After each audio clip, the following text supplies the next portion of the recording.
All right, now we're on Unit 10, which is probability and statistics. Now, in every Algebra 2 exam, I've seen quite a bit of statistics and probability questions, so make up quite a bit of the exam. But after watching this video, you're going to feel ready for the exam, and you'll practically be.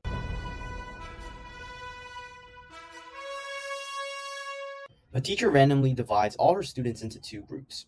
She grades the homework, two groups. She grades the homework for one group, but does not grade the homework for another group. All homework is returned to the students. She compares test scores for each of the groups to see if grading homework has an effect on test scores. Okay, so this method of data collection is best described as what? So let's go through all of these choices one by one. Now, what is an experiment? What is an experiment? An experiment is basically just when sort of a person who wants to gather information, or just a researcher, they're manipulating a variable to study cause and effect relationships. So in this case, the teacher in this case is doing the cause, which is grading homework, and seeing if that has an effect on test scores. So does grading homework have an effect on test scores? So that means the answer choice number 1 is our correct answer, right? Because it's sort of like a cause and effect relationship. All right, so the main term you want to look out for is basically causation. Does one thing cause another thing, right? Does it have an effect on another thing? But let's go through all these other answer choices. So simulation is basically, when you use some sort of computer to generate data. So it's not actually like a real life thing. It's like when you use a computer to generate data because, maybe doing it in real life is a little too hard. So what I mean by that is let's say if there's like a million people. Let's say if there's like a million people, like, in some area of the world, and I want to find out, how many of them like chocolate chip more than marshmallow, and how many of them like marshmallows over chocolate chips. So I want to just find out people's opinion about these two things. Now, obviously, I'm not going to go through everybody's home asking a million people, oh, do you like chocolate chips? Do you like marshmallows? No, that's not what people do. All right, I don't got the time for that. What I do is I take a small sample. Let's just say I ask 100 people, whether they like chocolate chips over marshmallows or marshmallows over chocolate chips. And based on this little sample I can use like some sort of computer to start generating data for, what other people might say. So maybe if I take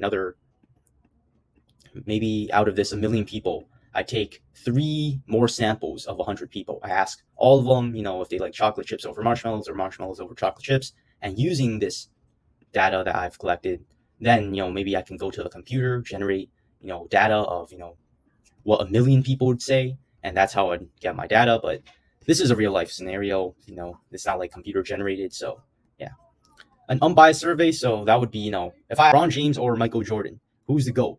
And I chose random people on the street. That would be an example of an unbiased survey.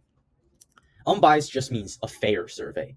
So like, imagine if I went to a LeBron James game and I told people, oh, do you like LeBron James more or Michael Jordan more? They're probably going to say they like LeBron more because they're at a LeBron game, right? So it's not going to be fair. It's not going to be a fair survey, right? It's going to be biased. However, if I ask random people, it's probably going to be unbiased. And finally, observational study. This one can't be the answer because an observational study, you got to know this term. So there's something known as correlation. So basically, an observational study is basically when sort of like a researcher, they collect data by watching the subjects. All right. So whatever, subject or, thing you're studying, they're just watching it. Okay. And you're not actually interfering with the variables in that study. I went to like a lunchroom cafeteria and I studied the eating habits of high school students by observing their lunch choices. That would be an example of an observational study because there's no manipulation of the variables. I'm just watching and recording the people. However, if I said, does eating a healthier school lunch have an impact on a student's eating habits? We're seeing if one thing has, an effect on another thing. So that would be an experiment. But if I'm just watching, the students, that's an observational study. Remember that causation can imply correlation, but correlation doesn't imply causation. And I remember this from my 8th grade class. But a really good example one of my teachers used was, imagine if someone said to you, Did you know that 100% of people who drink water die? So that means that water causes people to die.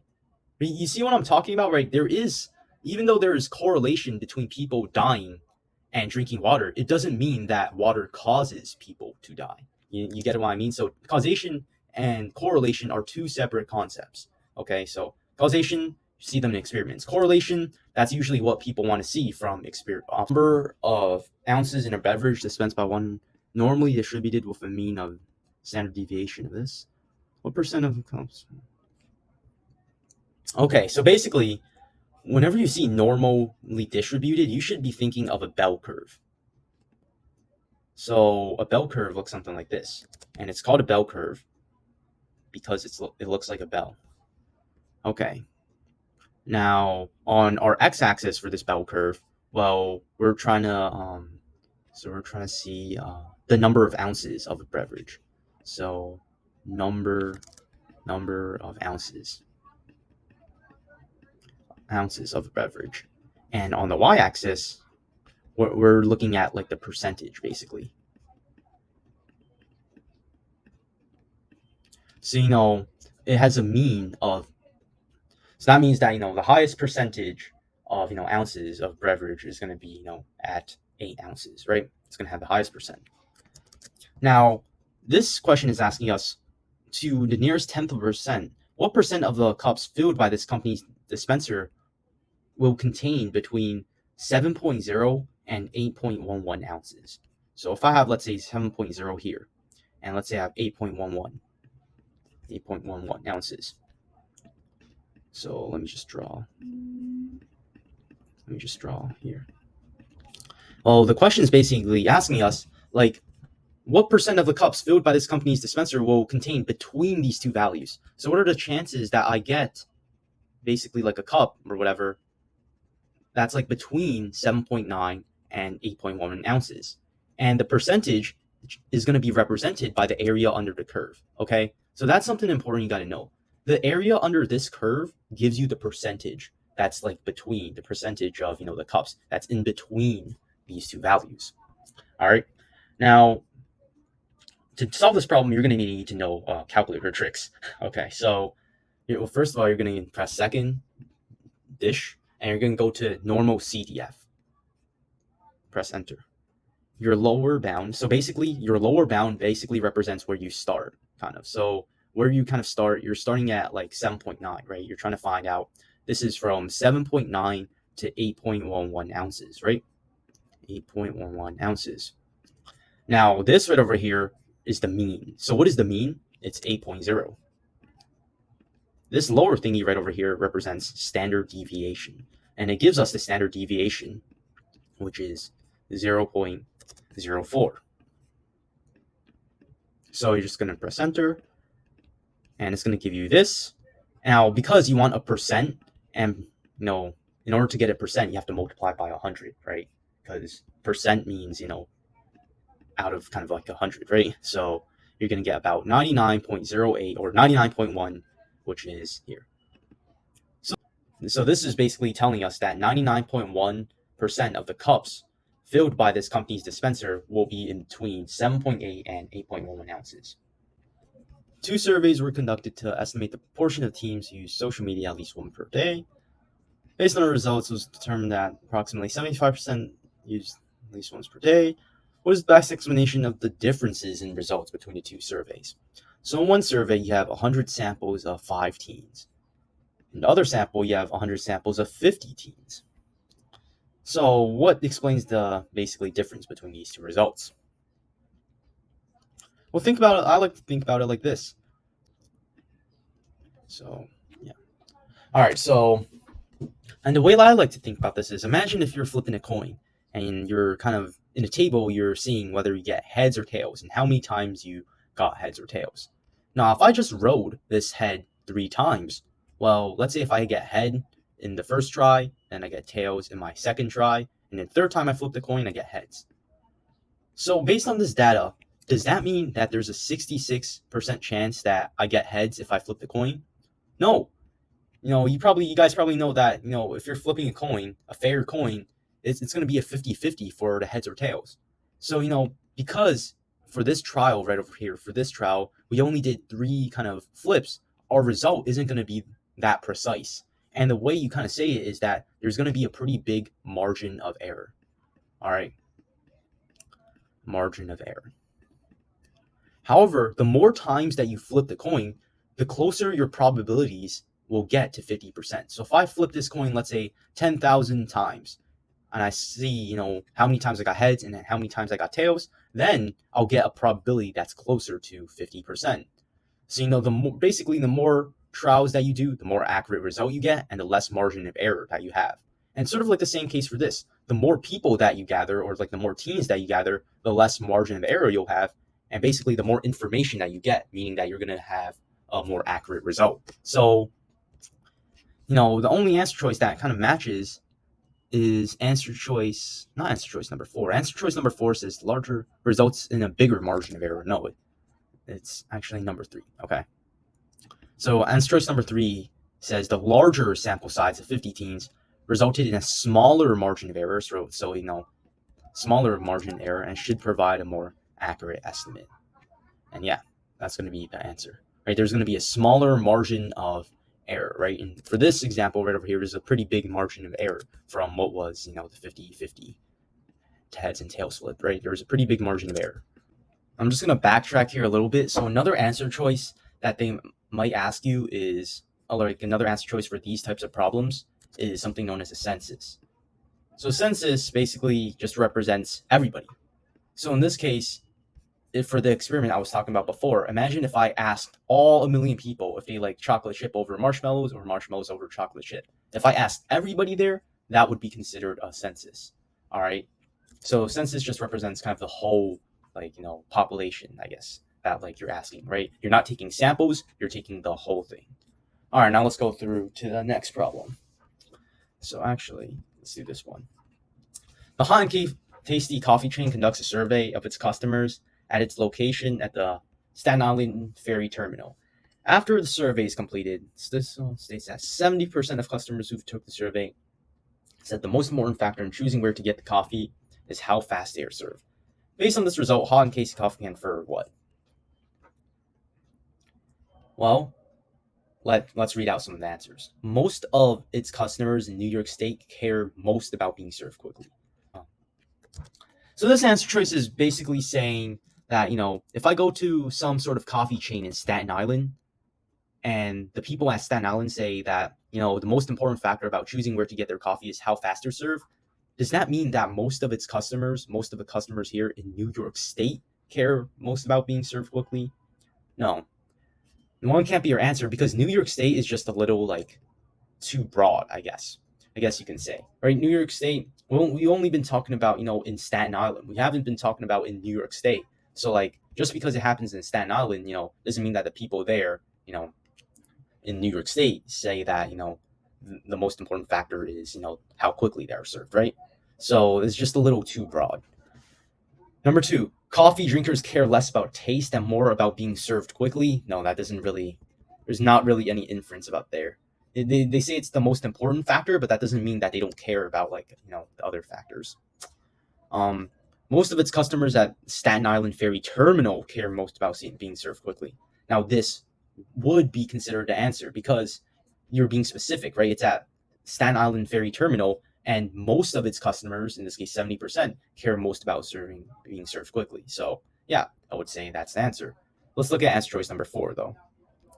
Most of its customers at transportation terminals and stations care more about being served quickly. Once again, it's just a little too broad. You have to be more specific. The stations can be in freaking China, if you have transportations in China, comparing that to, coffee in Staten Island, it's just a little too broad, So whenever you're doing these types of problems, you gotta be specific, okay?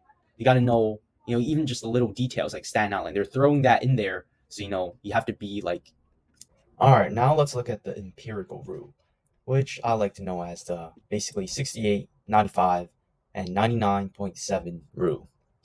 So before we actually, do the rule, this symbol right over here, you might have seen it before. So it's basically, imagine an O, but then you have this line at the top. This is basically the symbol for, you probably heard it before, standard deviation. And standard deviation basically just tells you how spread out your data is. So the higher your standard deviation is, the more spread out your data is. So let's say if I were to draw, let's say like a curve with a high standard deviation. So let's say if I have like some sort of curve and it has a high standard of deviation, it might look something like this, where the data is very spread out. But if something has a lower standard deviation, that means your data is not spread out, which means, maybe the graph or maybe the curve looks something like this. Remember, standard deviation, I like to think about it as basically how much basically does your data deviate around the mean. So basically how spread out is your data from the mean. All right, that's basically how it goes. Now, right over here, the 68, 95, and 99.7 rule. Basically, the 68 just tells you that if you were to go one standard deviation around the mean, so let's say if I have a standard deviation of 5, okay, and let's say my mean is 65. If I were to go basically one standard deviation higher, one standard deviation lower, like so. So if I were to have something like this right over here would contain 68% of our data. So if we were to go one standard deviation to the left, one standard deviation to the right of the mean, well, we would have, 68% of our total data. If we were to go two standard deviations about the mean, so if this was 55, this is 75. And notice how if our standard deviation is 5, we're going two standard deviations to the left and two standard deviations to the right of our mean.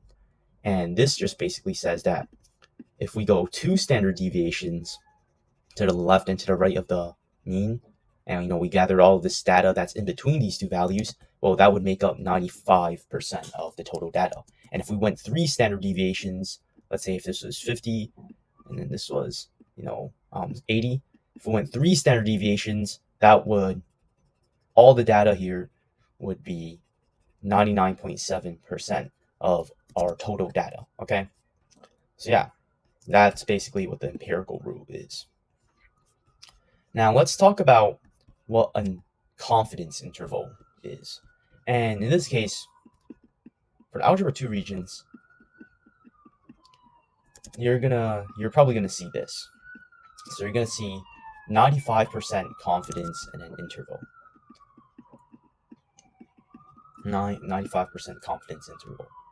And you might be wondering, what the hell is this?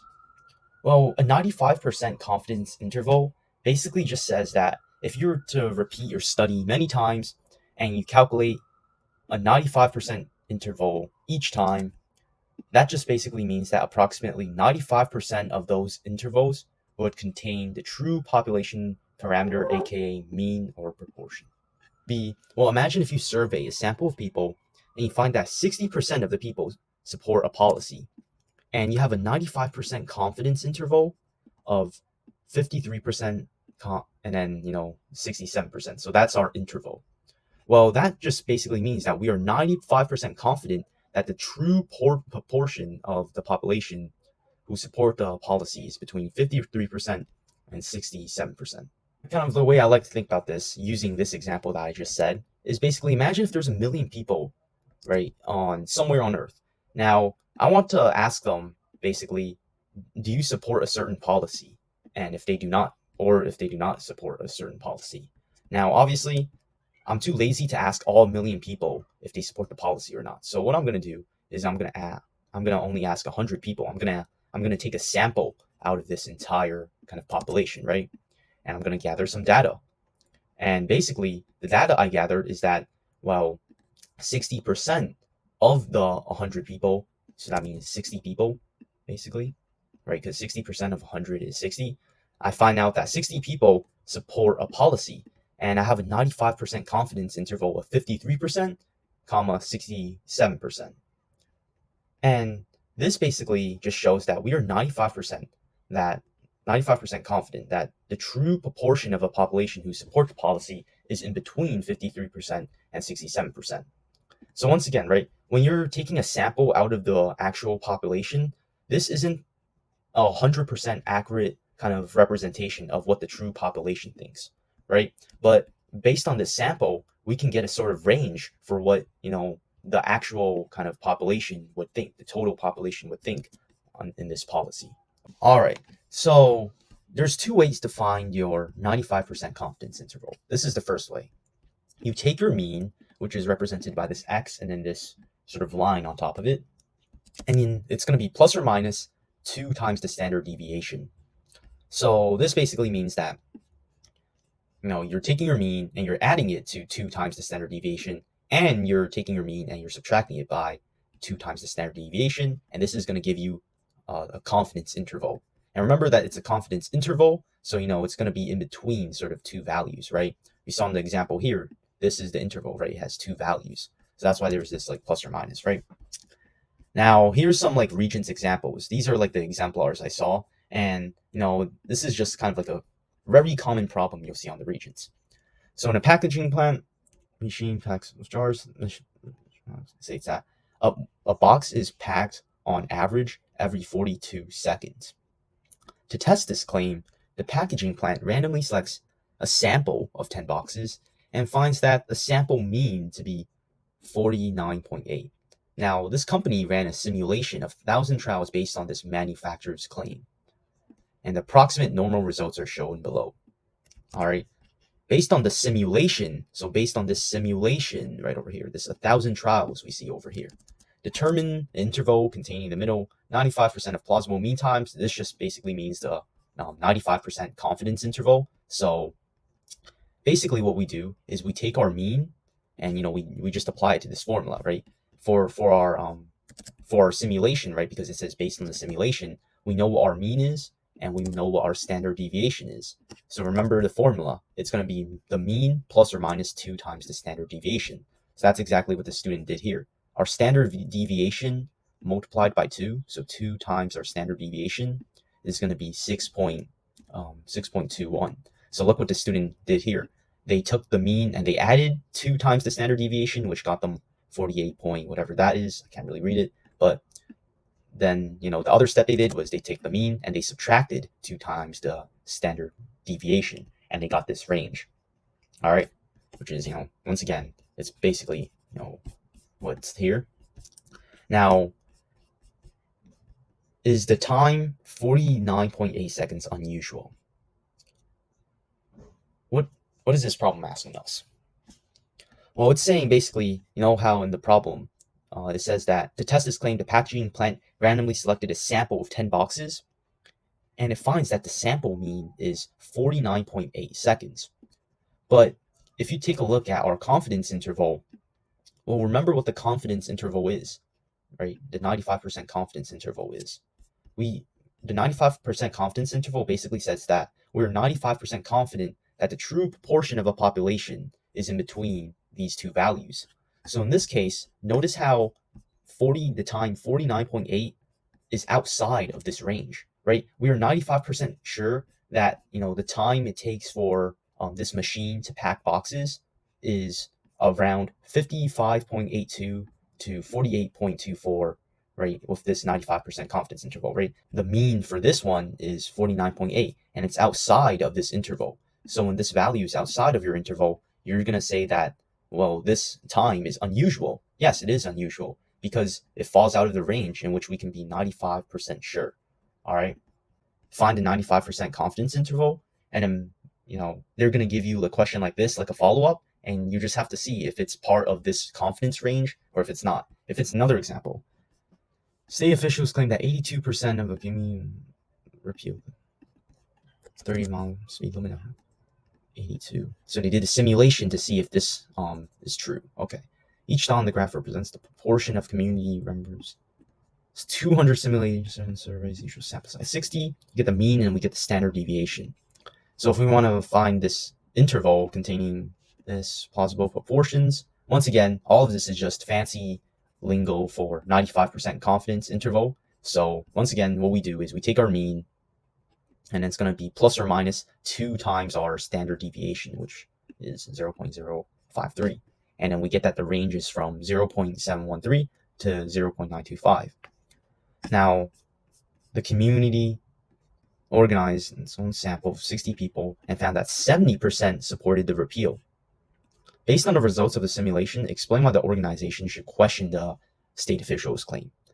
Now, this 95% confidence interval right over here, so this 95% confidence interval right over here can also be written as a percent, right? 0.713 can be rewritten as 71.3%, right? And then this one can be rewritten as 92.5%. So with this 95% confidence interval in the context of this problem, what that represents is that proportion that wants to repeal this speed limit. Now, the community organization conducted its own survey of 60 people, found that 70% supported this repeal. So, based on the results of the simulation, explain why the organization should question the state official's claim. Well, notice how the organization got 70%, but the state official got a confidence interval of 71.3% to 92.5%. So the organization should question the state official's claim because 70 is outside the 95% interval.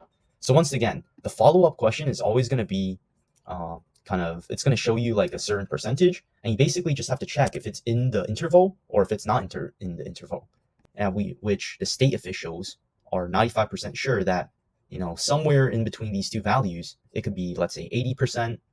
It could be 80% of people who want to,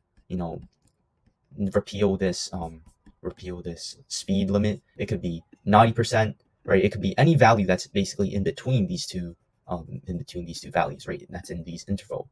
But this value right over here is outside this interval. So, they should start questioning that. Now, probably the community organization, when it conducted its own sample of 60 people, 60 people was pretty little, right? You're comparing the results of 60 people to a simulation of 200, right? So, probably the community organization's results aren't going to be as accurate, which might explain why, the results might be a little different. All right, so heights of a member are normally distributed. Average height is 64.7 inches with a standard deviation of 4.3. Now, determine percentage of club members, the nearest percent, who are between 67 and 72 inches tall. So once again, remember that a normal distribution, basically it's the bell curve, right? Remember the bell curve, right? We said that the average, or our mean, is going to be 64.7. Now, we are trying to find out the percentage of people who are in between 67. So 67 is about here, right? So this is going to be about 67. And then 72, let's just say it's about here. So we're trying to find out the percentage of club members that are in between 67 and 72, right? It's going to be this portion of our bell curve, right? Once again, TI-84, you're going to go to second, vars, you're going to press normal CDF, and it's going to give you this. Now your lower bound basically represents the lower bound, right? It's representing the range, right? So we know that it's in between 67 and 72, so it's going to be in between 67 and 72. All right. Now, the thing about the bound is that imagine if the problem asked us to the nearest percent, determine the percentage of club members who are,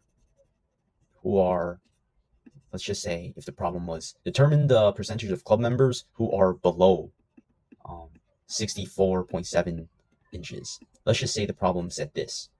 Then what you would do is you would go to your calculator. You would say that, your upper bound is 64, right? Because 64.7, sorry.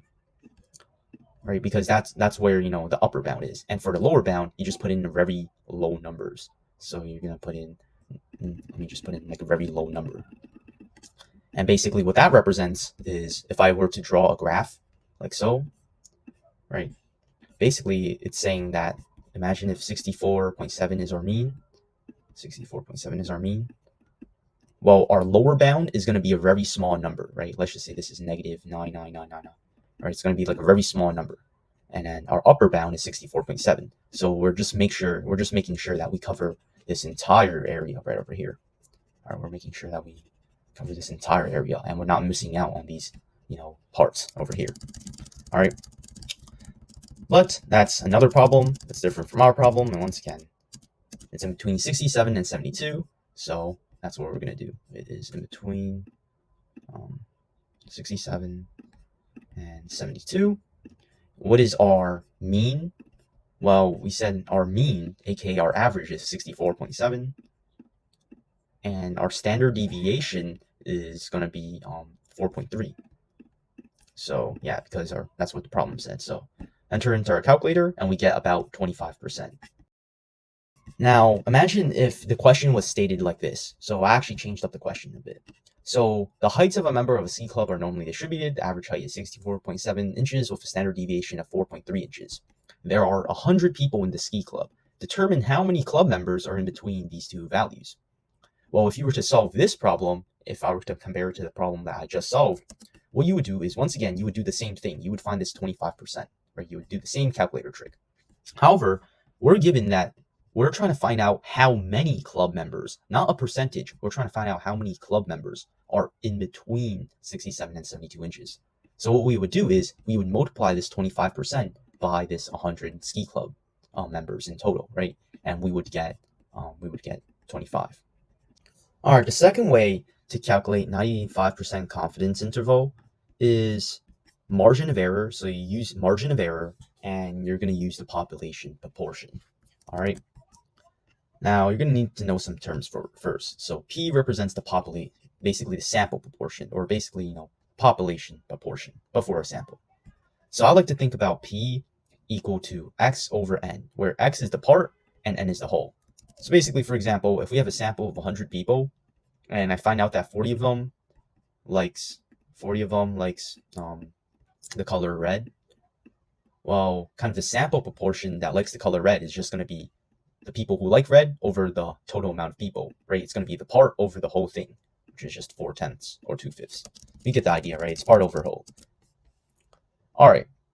Now the margin of error is going to be equal to 2 times the square root of P times 1 minus P divided by N, where basically N, N, remember, is the total amount of people, okay, in this sample. So yeah, that's the formula for margin of error. I know, it might be like I'm throwing a lot of stuff at y'all, but, trust me, this is like kind of the only hard part of, the statistics unit. You got to memorize this margin of error formula. Remember this. And you also got to remember that if you want to calculate a 95% confidence interval, what's going to happen is it's going to be P, which is, remember, it's going to be your proportion of the population for the sample proportion. It's going to be plus or minus the margin of error. And that's going to give you a 95% confidence interval. So, let's just use an example. So I know it might seem really complicated at first, but trust me, you're going to get it real quick. A political rally with 2,000 attendants each. A survey of 80 randomly selected attendees finds that 50 of them support the candidate. Using a 95% confidence interval, estimate the proportion of the total attendees who support the candidate. So what we're basically doing in this question is we're using this survey to predict the proportion of the total attendees who support the candidate, okay? So how do we do this? Well, first of all, we need to find out what P is equal to. So remember, P is going to be equal to part over whole. In this case, right, we have 80, our part is going to be 50, and the whole is going to be 80, right? There's going to be 50 out of 80 randomly selected people who support the candidate, right? 80 people selected randomly, 50 of them support the candidate. So part over whole is going to be 5 over 8, or I'm pretty sure that's 0.625, but yeah. So 0.625, and that's going to be equal to P. It's going to be equal to P. Now, N, remember, N represents basically the total amount of people in our sample. So in this case, in our sample, we have 80 total people. So N is going to be equal to 80, okay? Now, we know the value of P, we know the value of N, and now what we can do is we can substitute those values into our margin of error formula to find out the margin of error. So our margin of error in this case is going to be equal to 2 times P, which, remember, P is equal to 0.625. So let me just do that. 0.625. And then it's going to be multiplied by 1 minus 0.625. This is all in the square root, by the way.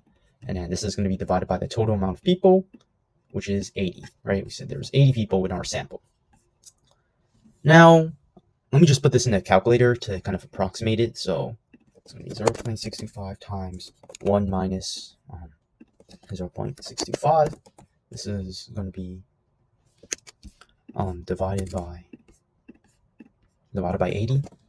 We're going to square root this thing, multiply it by 80, and multiply it by 2, and then we get about 0.108. So our margin of error is going to be about 0.108. Okay. Now remember that 95% confidence interval, it's going to be P plus or minus the margin of error. So in this case, our 95% confidence interval is going to be P, which we know is 0.625, plus or minus the margin of error, which is about 0. This. So, all you have to do now is just, if you need to, plug it into your calculator. So 0.625 plus 0.108 is going to be 0.733. That's our upper part of the interval. And then 0.625 minus 0.108, that's going to be about 0.571. And yeah, that's going to be our answer. It's going to be like approximately that. All right, so yeah, that is the proportion of total candidates who support, the total attendees who support the candidate. It's going to be 51.7% and 73.3%. All this is basically saying is that the true, proportion of the population, because remember, we're taking a sample, and a sample doesn't guarantee that, you're going to have the most accurate result. To ensure that you have the most accurate result, you basically have like an interval, right? And this basically says that, between 51.7% of the population, or, the highest is 73.3% of the population, but basically the true population proportion that supports the candidate is going to be in between these two values. So we could have, theoretically, we could have, let's say, 62% of the total population, so the total population, or the total attendees that support the candidate, say 71% of the total, attendees that support the candidate. So it gives you like a range of, the percentage for, the total people who might support this candidate. Okay, so these are the probability formulas that you gotta know. Don't worry, I'll explain all of them. And for starters, let's get started on what an independent event is. So an independent event. And let's get started on knowing what a dependent event is. A dependent event is. So an independent event is just when the probability, when something happens. So let's say if you have two events. Okay. Actually, this is the example I used for one of my other videos. So on one thing, you got a fair coin, right? Heads or tails. Let's just say this side is heads. And on the other thing, we have a spinner. So one of them spinners that you spin around and it lands on like a specific color. And so you have one of these spinners. The spinner spins around. The spinner spins around like this, and then it's going to land on like a certain color, right? And in this case, each one of these colors has a likely probability of, the spinner landing on it. So the probability of this spinner landing on green is going to be 33.3%, and it's going to be the same for all of these, okay? So they have the same probability of occurring. Now, an independent event is when one event does not affect the probability of another event.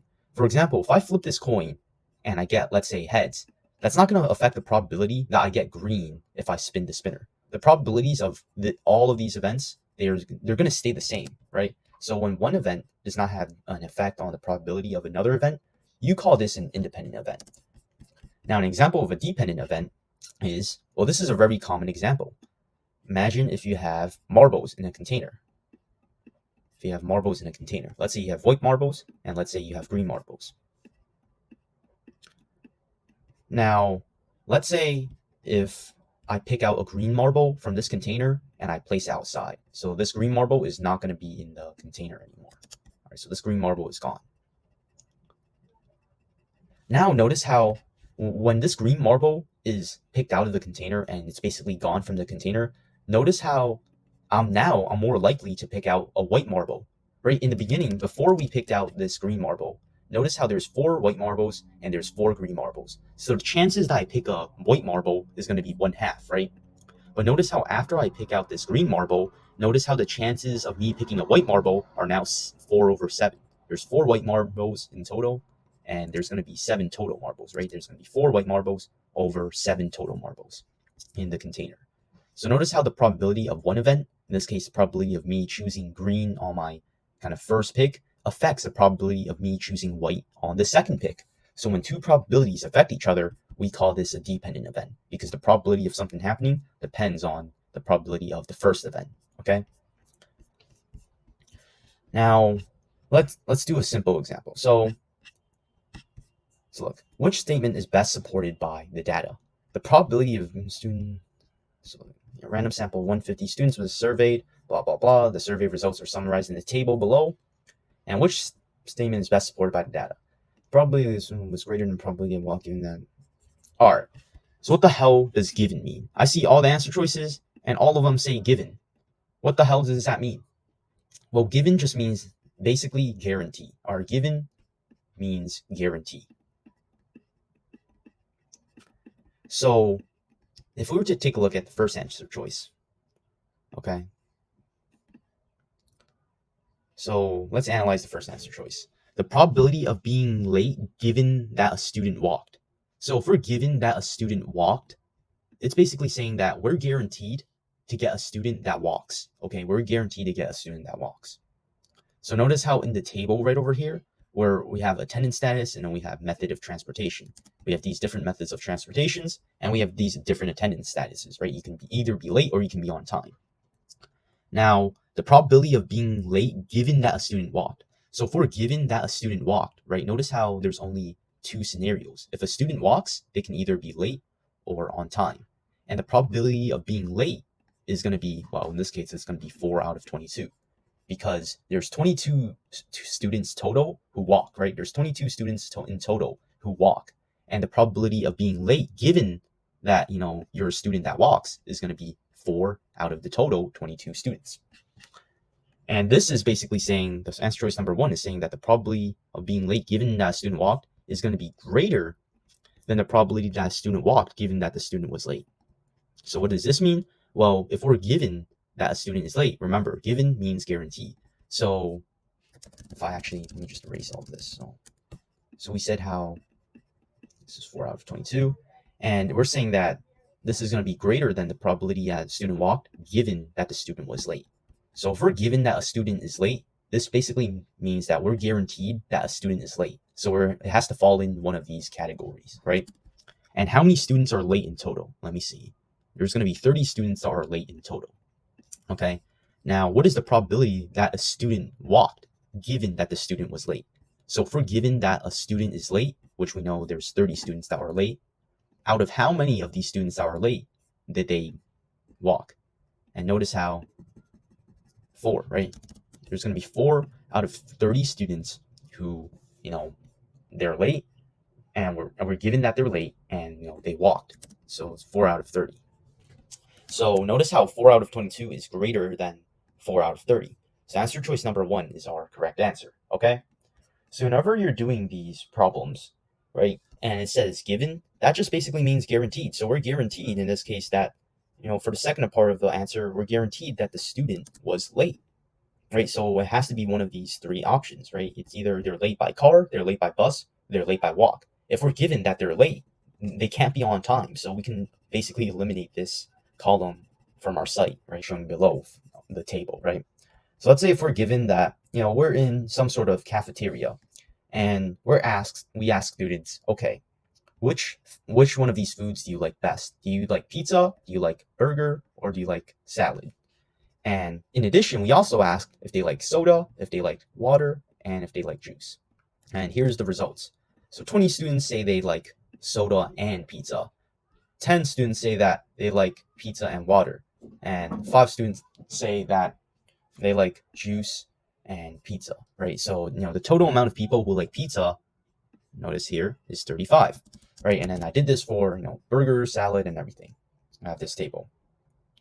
Now, what is the probability? So I want you to find out the probability of a student liking burgers given that they like water, okay? So what's this going to be equal to? So once again, find out the probability of a student who likes burgers given that they like water. Okay. And this straight symbol right over here, this basically line that I've drawn, this vertical line, just means given. Okay. So how do we do this?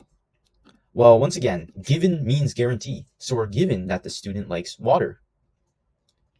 So how many total students like water? Well, 30 students in total, right? Now, how many of these 30 total students who like water, how many of them like burgers? Well, notice how there's 8 people who like burgers and like water. So our answer is going to be 8 over 30 or 4 over 15, right? The probability of a student liking burgers given that they like water, it's going to be how many people like water in the first place on the denominator, and then on the numerator it's going to be how many people like burgers and water, right? How many of them meet both of these criteria, and that's how you get the answer.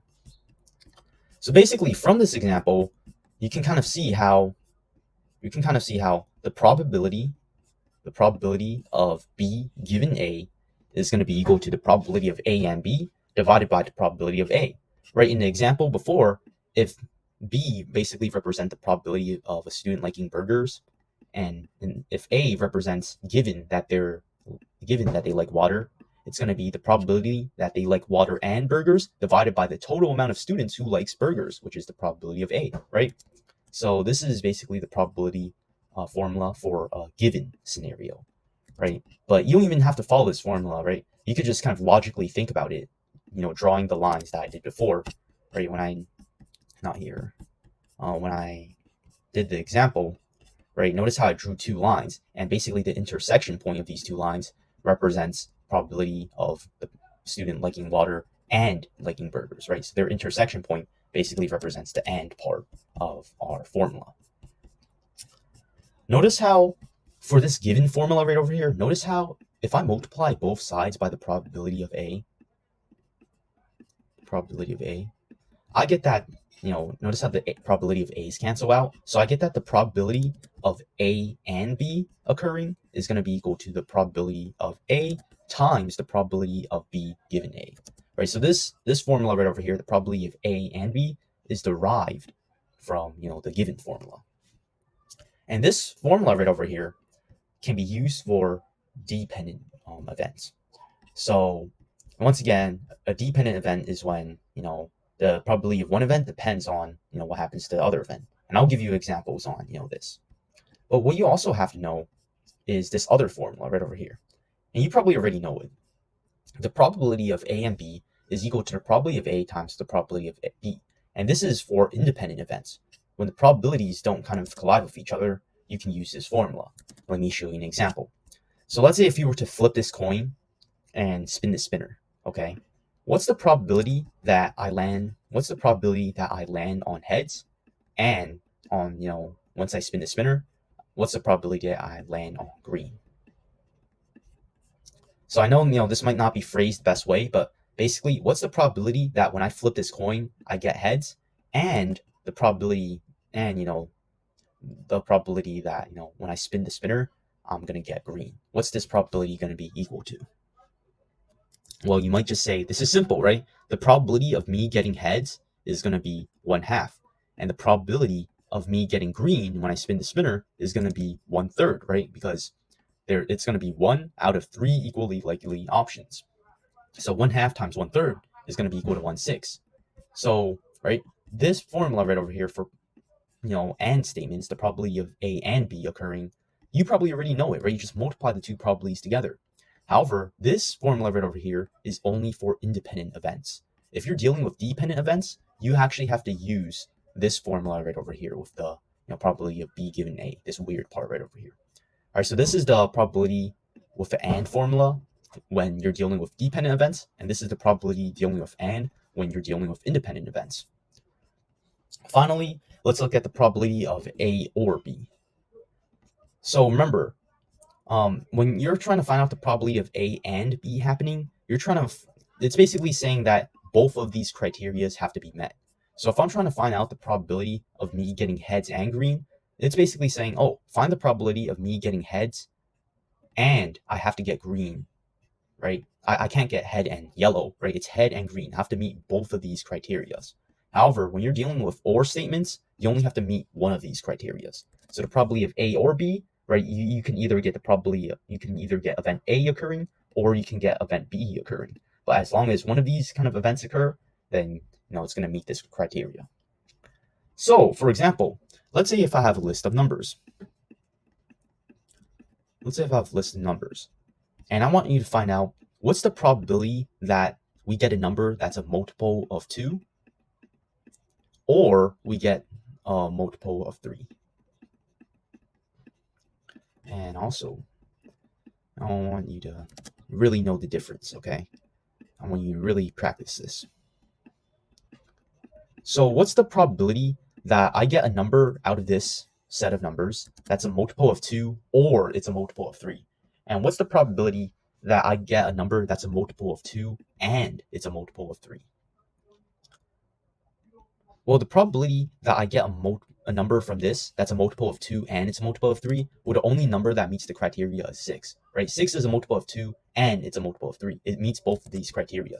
So it's going to be, we have 6 numbers in total, so it's going to be 1 over 6, right? It's going to, our probability of picking, a random number from this set and, getting this number 6 right over here, that's a multiple of 2 and 3, is going to be 1 over 6, right? Now, what's the probability that we pick a number that's a multiple of 2 or it's a multiple of 3? Well, take a look. So 2, 4, and 6, they're multiples of 2, and we also need multiples of 3. So the multiple of 3 is 3, and since we already highlighted 6, we don't need to highlight it again.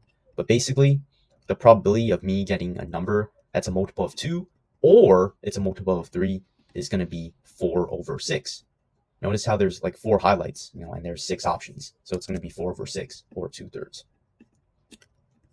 Right? Because let's say if I pick a random number, let's say I pick 2. Well, 2 is a multiple of 2. And even though it's not a multiple of 3, when you're dealing with or statements, it only has to meet one of the criteria. So if it meets the criteria that it's multiple of 2, right? It meets one of the criteria, meaning that, it works, right? Multiple, let's say number 3, right? Number 3 works because it meets the criteria. It meets one of the criteria, which is that it has to be a multiple of 3, right? And options that meet both of the criteria also work, right? For number 6 right over here, it's a multiple of 2 and it's a multiple of 3. So, notice how it meets both of the criteria, meaning that, it works. All right, so if it meets both the criteria, it also works. All right. Now, let's kind of generalize this with the probability for the or statements. So the probability of A or B is going to be equal to the probability of A plus the probability of B minus the probability of A and B. So this minus the probability of A and B right over here basically gets rid of like the multiples, the ones that kind of meet both criteria. Think about it like this, right? When we're trying to find out the probability that out of all of these numbers right over here, we pick a number that's a multiple of 2, or we pick a number that's a multiple of 3. Well, notice how number 6 right over here is a multiple of 3 and 6, right? But notice how we don't highlight it 2 times, right? Because it's only one thing, right? It's only one option out of the total amount of options here. So what this minus probability of A and B does, it kind of gets rid of like the multiples that meet both of these criteria. Because imagine if we didn't have this probability of A and B, this minus probability of A and B. So if I wanted to find out the probability of me getting a multiple of 2 or a multiple of 3, it's just going to be the probability that I get a multiple of 2, which is 3 out of 6, plus the probability that I get a multiple of 3, which is 2 out of 6, and I get 5 out of 6. But in this case, you saw an example before, but the actual probability is 4 out of 6. So actually what I have to do is I actually have to subtract the probability of A and B occurring. So the probability of A and B, we said that's 1 out of 6, right? The probability that I get a number that's a multiple of 2 and a multiple of 3, that's 1 out of 6. So this is going to be subtracted by 1 out of 6, which is equal to 4 over 6. And that's the same answer that we got, just by counting it, right? It's the same answer that we got. So this is why this probability of A and B, this minus probability of A and B is important. It's because it gets rid of like those weird numbers that meet both of the criteria, right? Because then, the sets overlap and,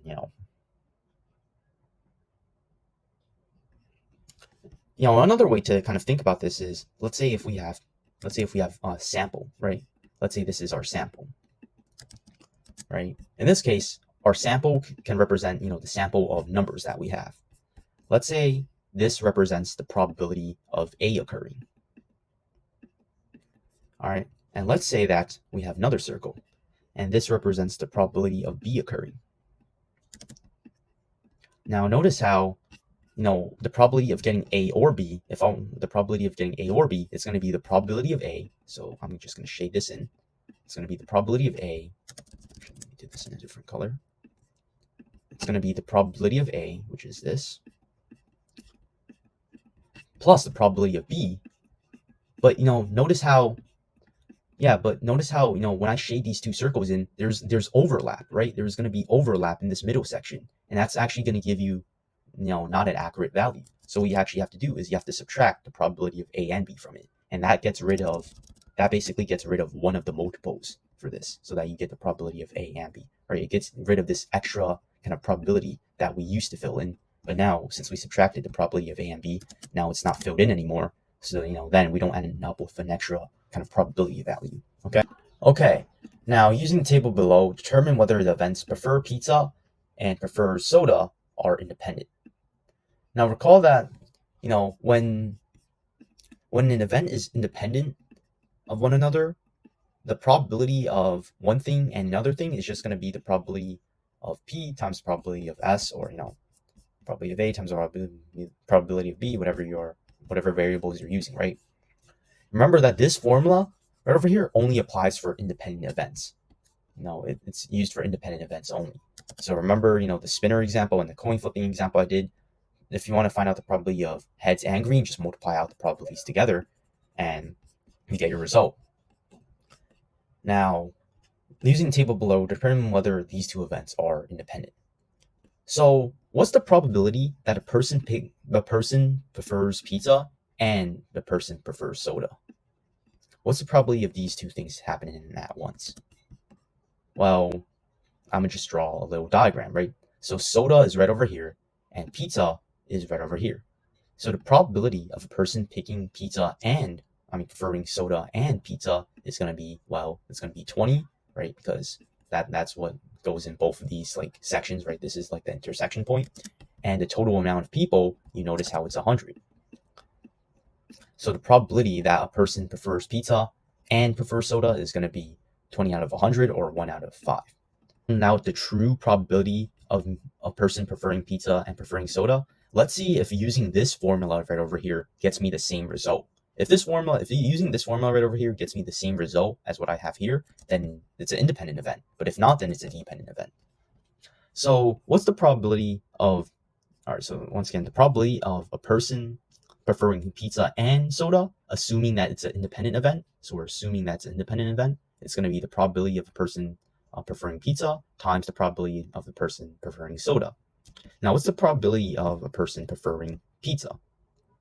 Right? There's 35 people who prefer pizza, and there's 100 people in total. So the probability that a person prefers pizza is going to be 35 out of 100. Now, what's the probability of a person preferring soda? Well, notice here, the total amount of people who prefer soda is going to be 40. And there's 100 people in total. So the probability is going to be 40 out of 100. Now, if you multiply these two things together, notice how you're going to get about 0.14. You're going to get 0.14, I'm pretty sure. And notice how 0.14 is not equal to 1 over 5, which means that these two events right over here are actually dependent events. So yeah, that's basically how you do these types of problems. If you want to determine if an event is independent or dependent, first of all, you have to determine the actual probability of this event and the other event happening. And then let's compare that. We're going to compare that result to, this formula right over here. The probability of P and S is equal to, probability of P times probability of S. Because if the two events are independent, then this formula would be equal to your result. But if it's dependent, then, it's not going to be equal to the result. The probability a student plays soccer is 0.6. Probability a student plays basketball is 0.4. Probability a student plays both is 0.2. What's the probability that a random chosen student plays soccer or basketball? Now for this problem, all you need to know is that the probability of A or B, remember, it's going to be equal to the probability of A plus the probability of B, and then it's going to be minus the probability of A and B. Remember, you got to get rid of the overlap. And the probability of A and B, sometimes you'll also see it as the probability of A and B. It's sometimes written like this. All right. And what this weird symbol is, basically represents the intersection between the two sets. So imagine if you have, this is basically representing the probability of A, right? And then let's say you have another set. Just doing a quick example, but let's say this is the probability of B. And notice how the probability of A and B is basically just the intersection between the two sets. And that's basically what this symbol represents. Okay, on we go.